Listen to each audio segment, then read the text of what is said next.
ایک مسئلہ یہ ذہن میں رکھیں, قربانی میں جانور جب ذبح ہوتا ہے تو قصائی حضرات کچھ غلطیاں کرتے ہیں. میرا ایک بیان ہے قصائیوں کی بدماشیاں, وہ تھوڑا عنوان سخت ہو گیا تھا. قصائی حضرات دو غلطیاں کرتے ہیں. ایک تو یہ کہ وہ جانور کی 4 رگیں کاٹنے کے بعد مزید کاٹتے ہیں پھر, اور اندر نرخرے میں اس کے چاقو مارتے ہیں تاکہ جانور جلدی ٹھنڈا ہو جائے. یہ عمل غلط ہے. اس کا نقصان یہ کہ جانور کو تکلیف بھی بہت ہوتی ہے. نمبر 2, اس کا بلڈ صحیح طرح سے باہر نہیں نکلتا, کیونکہ 4 رگیں کاٹیں گے, حرام مغز کا کنیکشن برقرار رہے گا تو اس سے جو دماغ کو سگنل ملتا رہے گا اور دماغ ایمرجنسی نافذ کر دیتا ہے, جس سے جانور تڑپتا ہے اور بلڈ سارا باہر نکل جاتا ہے. اس کا تکلیف نہیں ہوتی جانور کو. ہمیں لگتا ہے کہ بہت تکلیف ہو رہی ہے, لیکن اتنی ہوتی نہیں ہے جتنا نظر آ رہا ہوتا ہے.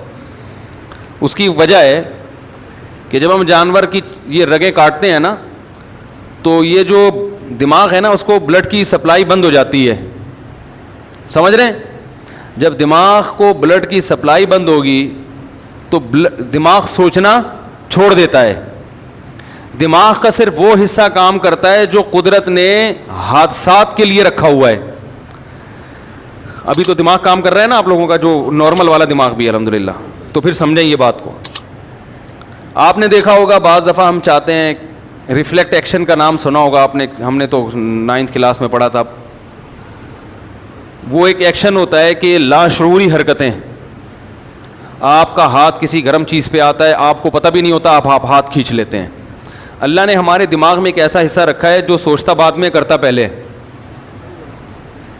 سمجھ رہے ہیں؟ یعنی ہمارے سچی جو سامنے والا دماغ ہے نا, اس کے سوچنے سے پہلے وہ کام کر چکا ہوتا ہے. اس کی حص اللہ نے بہت تیز رکھی ہے, وہ ہمیں حادثے سے بچانے کے لیے. کیونکہ حادثات میں ایسا ہوتا ہے کہ اگر آپ سوچنا شروع کر دو گے تو حادثہ ہو چکا ہوگا. گرم چیز پہ ہاتھ آیا, کافی دیر کے بعد یہ استری کسی نے رکھ دی, کافی دیر کے بعد آپ کو محسوس ہوا تو اس وقت تو بھیڑا گرک ہو چکا ہوتا ہے. آپ دیکھیں کوئی اچانک خوف زدہ چیز سامنے آتی ہے, ہم ایک دم سے اچھل جاتے ہیں, حالانکہ ابھی نیت نہیں کی ہوتی اچھلنے کی, اچھل پہلے چکے ہوتے ہیں.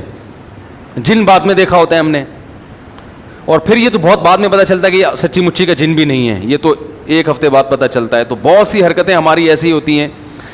تو جانور میں بھی جب ہم 4 رگیں کاٹتے ہیں تو اس کا جو دماغ جو درد محسوس کرنے والا حصہ ہے نا, وہاں بلڈ کا سرکولیشن ختم, وہ سن ہو جاتا ہے.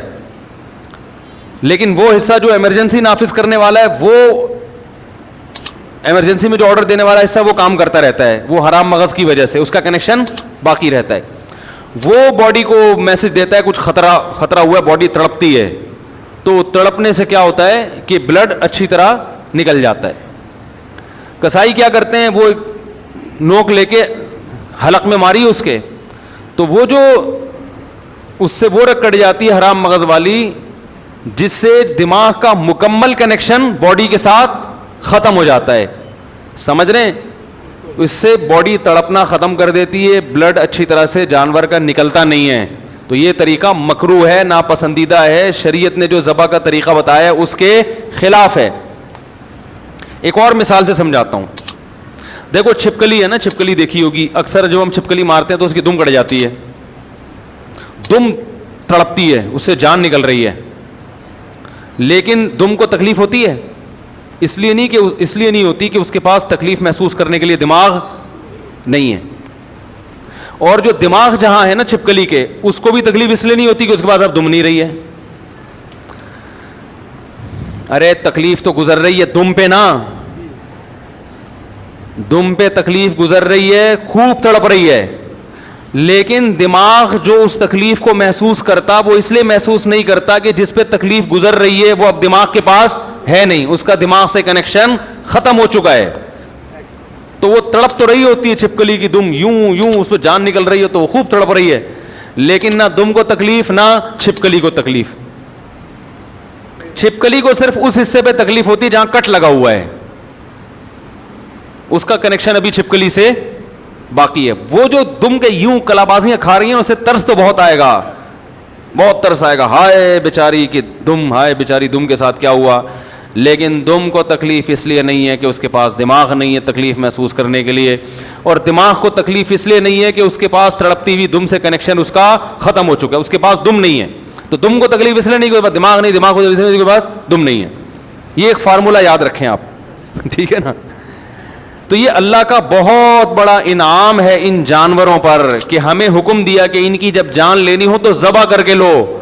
اس میں تمہارا بھی فائدہ اور ان جانوروں کا بھی فائدہ. تمہارا فائدہ یہ تمہیں صاف ستھرا گوشت ملے گا خون کے بغیر. بیماریاں بھی ساری بلڈ میں ہی ہوتی ہیں، جو بیماریاں ہیں نا گوشت میں جو زیادہ تر یہ بلڈ میں ہوتی ہیں بیماریاں. جب خون نکل گیا تو جانور بیماریوں سے بھی پاک صاف ہو گیا.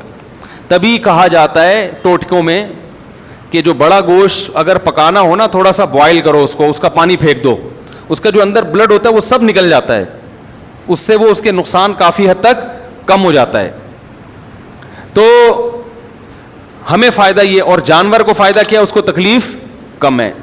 جانور کو موت دینے کے اس کے علاوہ جتنے بھی طریقے ہیں سب میں جانور کے لیے اذیت ہے. یہ غیر مسلم لوگ چائنا میں آپ دیکھو کھولتی بھی کڑھائیوں میں کتوں کو ڈال دیا جاتا ہے، زندہ کتے کو. کس اذیت ناک طریقے سے یہ جانوروں کو مارتے ہیں. یہ باقاعدہ ریسرچ ہوئی ہے اور اس پہ انگریزوں کی تحقیق ہے کہ جو مسلمانوں کا طریقہ ذبح کرنے کا اس میں جانور کو تکلیف بہت کم ہوتی ہے. تو اب قصائی کو آپ اس بات کا پابند کریں کہ 4 رگیں کاٹے اور پھر وہاں سے ہٹ جائے. اور بہتر یہ ہے کہ سب قصائیوں کی بات نہیں کر رہا بھائی، جو میرا بیان سن رہے ہیں ان کے علاوہ کی قصائی ہٹتے نہیں ہیں کیونکہ ایمرجنسی میں جلدی میں ہوتے ہیں. ان کو بہت قصائی اس دن دنیا کا سب سے قیمتی آدمی ہوتا ہے. ابھی دیکھو کوئی قصائی آپ سے ملے گا بھی نہیں، سلام بھی نہیں کرے گا، بولے کہ مجھے جانا ہے بھائی، میرے 6 کالیں آئی ہوئی ہیں، ان کو آرڈر بک کروانا ہے میں نے. عید والے دن جانور سے زیادہ مہنگا قصائی ہوتا ہے. تو اس کو 10 جانور اور گرانے، وہ اتنی ٹینشن نہیں لیتا کہ کاٹو پھر کھڑے ہو کے دیکھو کہ کب اس کی جان نکلے گی، کب ہم کھال اتاریں گے. وہ کہتا ہے ابے اس کا بس نہیں چل رہا ہوتا، پوری گردن کاٹ دے وہ. تو اس لیے بہتر یہی ہے کہ جیسی 4 رگیں کٹی ہیں تو جس کھونٹے سے جانور باندھا ہوا تھا اس کھونٹے سے تھوڑی دیر کے لیے اسی قصائی کو باندھ لو جو قابو میں نہیں آ رہا آپ کے. ہر قصائی کی بات نہیں کر رہا، صرف وہ جو قابو میں نہیں آ رہا ہے اس قصائی کو آپ وہ کھونٹا بھی کام میں آ جائے گا، اس کا کرایہ دیا ہوا ہے نا، پورا ہو جائے گا وہ. کیونکہ اس کے بغیر قصائی کو قابو کرنا آسان نہیں. وہ جانور پھر بھی آسان ہے، اس کو پکڑنا نا 4 آدمی اس کو پکڑے تو جانور کو کون پکڑے گا بھائی. تو سب سے بہتر طریقہ ہے اسی کھونٹے سے تھوڑی دیر کے لیے آپ نے جو قابو میں نہیں آ رہا اس کو باندھ دیں. آپ بولیں جب تک ٹھنڈا ہونے دو. ایک بات، ایک گڑبڑی. دوسری گڑبڑ کیا کرتے ہیں لوگ، قصائی حضرات جانور جب ذبح کرتے ہیں تو اکثر منہ میں پان اور گٹکا ہوتا ہے، وہ اللہ کا نام نہیں لیتے. وَلَا تَأْكُلُوا مِمَّا لَمْ يُذْكَرِ اسْمُ اللَّهِ عَلَيْهِ. اللہ فرماتے ہیں جس جانور پر اللہ کا نام نہ لیا گیا ہو وہ جانور تمہارے لیے حلال نہیں ہے. بھولے سے چھوٹ جائے تو ٹھیک ہے، لیکن جو منہ میں گٹکا رکھ کے نام نہیں لے رہا وہ بھولے سے نہیں چھوڑ رہا، وہ گٹکے کی وجہ سے نہیں پڑ رہا، وہ آپ کے جانور پہ اپنا گٹکا قربان کرنے کے لیے تیار نہیں ہے. تو اس سے بولیں زور سے اللہ کا نام لو، بسم اللہ اللہ اکبر، زور سے. اور یہ مرغیوں والوں سے بھی کہا کریں، ان کو بھی بسا اوقات دیکھا ہے منہ میں ہی منمنا رہے ہوتے ہیں کچھ. بھائی اللہ کا نام جب زور سے لینے کا حکم ہے تو لے لو، کیا جا رہا ہے اس میں. گالیاں دیں گے اتنی زور زور سے، باتیں کریں گے اتنی زور زور سے. جہاں اللہ کا نام لینے کا حکم دیا بھائی زور سے لے لو تو وہ ایسی منہ میں ہی گھما رہا ہے. تو مرغیوں والے کو بھی کہا کریں زور سے اللہ کا نام لیا کرو. سمجھ میں آ رہی ہے بات. تیسری بات، جانور توحید پرست ذبح کرے گا تو حلال ہوگا، مشرک کا ذبیحہ حلال نہیں ہے. اگر ہندو جانور ذبح کر دے چاہے 100 دفعہ اللہ کا نام لے، وہ جانور ہمارے لیے حلال نہیں ہے. بس یہ اللہ نے حکم دیا کہ جو توحید پرست ہو وہ کرے گا. تو آج کل مسلمانوں میں بھی مشرک ہیں جو اصطلاحی اعتبار سے مسلمان کہا جاتا ہے، حقیقت میں مسلمان نہیں ہے. تو کوئی بھی ایسا شخص جو اللہ کے نبی کو ہر جگہ حاضر ناظر مانتا ہو اللہ کی طرح، عالم الغیب مانتا ہو اللہ کی طرح، مشکل کشا مانتا ہو اللہ کی طرح کہ جیسے اللہ مشکلات پوری کرتا ہے نبی بھی اسی طرح اسباب سے ہٹ کے نبی مشکلات پوری کر سکتے ہیں، چاہے وہ دیوبندی ہو، چاہے وہ اہل حدیث ہو، چاہے وہ بریلوی ہو، چاہے وہ شیعہ ہو، کوئی بھی ہو. تو جو اس نوعیت کا شرک کرے گا اس کا ذبیحہ بھی حلال نہیں ہے. تو اب میں یہ نہیں کہہ رہا کہ آپ وہمی بن جائیں کسی کے گھر سے گوشت آ رہا ہے تو آپ دیکھیں بھائی قصائی سے پہلے میرا انٹرویو دلواؤ, میں اس کے عقائد پوچھوں گا. اتنے تکلف کا حکم نہیں ہے. مسلم کنٹری ہے تو یہی فرض کیا جائے گا سب مسلمان ہی رہتے ہیں. پہلے سے کسی کے بارے میں یقین ہو جائے کہ یہ شرکی عقیدے پر ہے, اس سے ذبح نہ کروائیں. پہلے سے نہیں پتا تو مسلمان ملک ہے, ہمیں یہی حکم ہے کہ ہم سب سے کیا گمان رکھیں, اچھا. سمجھ رہے ہو؟ ہاں پہلے سے پتہ چل گیا, کیونکہ بقرعید کے دنوں میں بہت سے غیر مسلم بھی قصائی بنے ہوئے گھوم رہے ہوتے ہیں. سمجھ رہے ہیں؟ تو پہلے سے پتہ چل گیا تو پھر احتیاط لازم ہے. سمجھ رہے ہیں کہ نہیں سمجھ رہے؟ یہ تیسرا مسئلہ ہو گیا. تو بس یہ تین, اور تو کوئی مسئلہ نہیں پوچھنا کسی نے. ہاں دوسری بات یہ کہ بھائی جانور کو حدیث میں آتا ہے فَلْيُرِحْ ذَبِيحَتَهُ, جانور کو ذبح جب کرنے کا ارادہ ہو تو اس کو آرام پہنچاؤ. اناڑی کسائی بعض دفعہ آ جاتے ہیں, 1 گھنٹہ جانور کو گرانے میں لگا دیتے. جانور کی واٹ لگ جاتی ہے بیچارے کی. ایک تو آخرت کا سفر ہے اس کا, وہ تو کم از کم تمیز سے اس کو اللہ میاں کے پاس بھیج رہے ہو تو تمیز سے بھیجو اس کو اللہ میاں کے. وہ ادھر سے دھکے ادھر سے وہ بہت مصیبت بنا دیتے ہیں. ماہر قصائی ہوتے ہیں, ان سے کام کروانا چاہیے. اور ذبح خود کرو. قصائی سے آپ جانور گروا دیا, ذبح خود کریں. آپ کو اپنے عقیدے کا بھی پتہ, آپ اللہ کا نام بھی لوگے, کم از کم منہ میں گٹکا تو نہیں ہوگا نا آپ کے. علماء کہتے ہیں کہ نیک آدمی کے ذبیحے کا اثر گوشت میں آتا ہے. تبھی تو اللہ نے کہا کہ مشرک کا ذبیحہ حلال نہیں ہے, کچھ تو ہوگا نا اس میں. ٹھیک ہے, اس میں ایک بڑی حکمت یہ بھی ہے کہ وہ غیر اللہ کے لیے کیا کرتے تھے. تو خود کریں ذبیحہ. اور خواتین بھی ذبح کر سکتی ہیں اگر وہ گھر میں ہیں, پردے کا انتظام ہے. خواتین اللہ کا واسطہ روڈوں پہ نہ آئیں, بے پردہ ہو کے نہ نکلیں. آج کل یہ تہواروں کے نام پہ خواتین بے پردہ ہو جاتی ہیں, تو جہاں اپنے سارے محرم موجود ہیں, بے پردگی کا کوئی خطرہ نہیں ہے, تو وہاں وہ اپنے گھر میں اپنا بکرا خود ذبح کریں. اور پھر چھری کو چھپا کے رکھ دیں. آپ لوگ سے گزارش ہے تو جو ہے, یا پردے میں آ کے کر لیں ذبح تو اپنا ذبح, ورنہ کم از کم آپ کر لیں. تو قصائی اگر اچھا ہے, دیندار ہے, تو ہمیں کوئی قصائیوں سے چڑ نہیں ہے بھائی. ہمیں یہ ہے اعمال اچھے ہونے چاہیے. قصائی اگر نیک آدمی ہے تو قصائی اس سے ذبح کروا لیں. قصائی بھی بہت نیک بھی ہوتے ہیں, اچھے بھی ہوتے ہیں, ان میں برے بھی ہوتے ہیں, ہر طرح کے لوگ ہوتے ہیں. ہم میں اچھے برے ہر طرح کے ہوتے ہیں, تو ان میں بھی ہوتے ہیں. تو خود کر لیں تو زیادہ ثواب ہے کہ آپ اللہ کے سامنے اپنا جانور خود پیش کر رہے ہیں. اور جب جانور کا رخ قبلے کی طرف کیا جائے گا تو اپنا رخ قبلے کی طرف ہوگا. تو لوگ جانور کو اس اسٹائل سے گھماتے ہیں کہ خود قبلے کی طرف پیٹھ. یہ سنت عمل ہے, ضروری نہیں ہے. اس لیے کہہ رہا ہوں کہ بعض دفعہ جانور اتنا موٹا گھوم نہیں رہا, اب صبح سے لے کے دوپہر تک گھمانے میں لگا دیا اس کو قبلے کی طرف, وہ بددعائیں دے رہا ہے. تو اگر آسانی سے گھومتا ہے ٹھیک ہے, نہیں تو جدھر منہ ہے ادھر ہی کر دیں ذبح. اس کو قبلے کی طرف رخ کرنا کوئی ضروری نہیں ہے, آسانی سے قبلے کی طرف ہو سکتا ہے. اس طرح سے اس کی ٹانگیں قبلے کی طرف ہوں گی تو آپ کا سینہ قبلے کی طرف ہوگا. سمجھ رہے ہیں نا؟ تو اس طرح سے وہ قبلے کی طرف ہو جائے گا آپ کا سینہ. یعنی آپ جب ذبح کر رہے ہو تو آپ کا رخ کدھر ہو؟ قبلے. تو اس سے جانور قبلہ رخ ہو جاتا ہے. اس کو کہتے ہیں جانور کا قبلہ ہونا. یعنی ہو انسان رہا ہے لیکن اسٹائل کیا ہے, تعبیر یہ ہوتی ہے کہ جانور. تو جانور بھی ہوتا ہے, آپ بھی ہو رہے ہوتے ہو. تو اور اس کے بعد وہ دعا پڑھ لو, انی وجہت وجہی للذی فطر السماوات والارض حنیفا وما انا من المشرکین. بعض لوگوں کو وہ دعا آتی نہیں ہے تو دیکھ کے پڑھ لیں. اگر دیکھ کے بھی نہیں پڑھنی آتی تو جانور کو اپنی دعا کی بھیٹ نہ چڑھاؤ.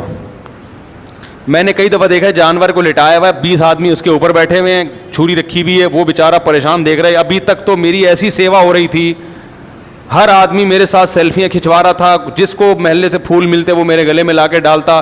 سروس اسٹیشن کھل گئے ہیں باقاعدہ, یوٹیوب پہ میں نے دیکھا.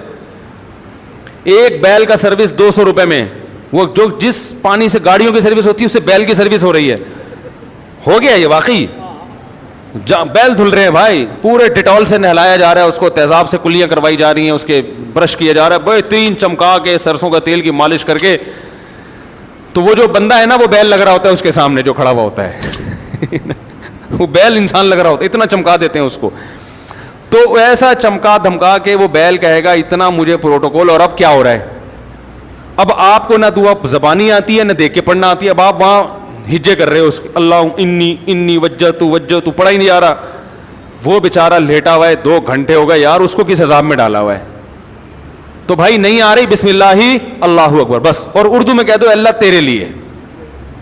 کس کے لیے ہے یہ؟ تیرے لیے قربان. اتنا بھی کافی ہے, ورنہ عربی یاد کرو اچھا ہے, نہیں یاد ہوتی تو اتنا ٹائم نہ لگاؤ کہ اس بیچارے کا بیڑا غرق ہو جائے, کیونکہ جس نبی نے دعا سکھائی ہے اسی نبی نے یہ بھی حکم دیا ہے کہ جانور کو راحت پہنچاؤ, اس پہ ظلم زیادتی مت کرو, تو یہ حکم زیادہ اہم ہے. اور یہ بھی حدیث میں آتا ہے کہ اپنی چھری کو تیز کر لو. بعض دفعہ یہ بھی دیکھا کاٹ رہے ہیں, کٹ ہی نہیں رہی, پھر کہتا ہے بھائی چھری تیز کر کے لا, تو یہ پہلے کر لینا تھا بھائی, یہ کام پہلے کر لینا تھا. تو یہ ساری بدماشیاں ہوتی ہیں. اللہ تعالیٰ حفاظت فرمائے, تمیز سے قربانی کی توفیق عطا فرمائے.